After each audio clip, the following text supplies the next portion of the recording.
Hi friends, మనం చూస్తుంది మన ప్రకాశం బ్యారేజ్. ఇక్కడ ఏంటంటే గత 4 రోజుల నుంచి మనం వీడియోలు చేస్తూనే ఉన్నాము.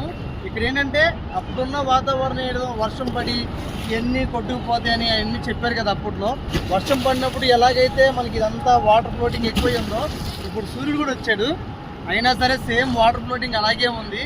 అక్కడ ఇప్పుడు మీరు చూస్తున్నారు కదా ఎదురుగా, అక్కడ రైల్వే ట్రాక్స్ ఉన్నాయి కదా. ఆ రైల్వే ట్రాక్స్ దగ్గర ప్రజెంట్ ఇప్పుడు కూడా స్టిల్ 6 మీటర్ల ఎత్తులో వాటర్ అనేది ప్రవహిస్తూ ఉంది. మొన్న 4 డేస్ బ్యాక్లో కూడా సేమ్ అదే మాదిరిగా ప్రవహించింది. ప్రజెంట్ ఇప్పుడు కూడా అలాగే ప్రవహిస్తుంది. అంటే వాటర్ ఫ్లోటింగ్ అయితే ఏమాత్రం తగ్గలేదు. అలా అని చెప్పి ప్రజలకు ఏదో ప్రమాదం ఉంది అలాంటివి కాదు.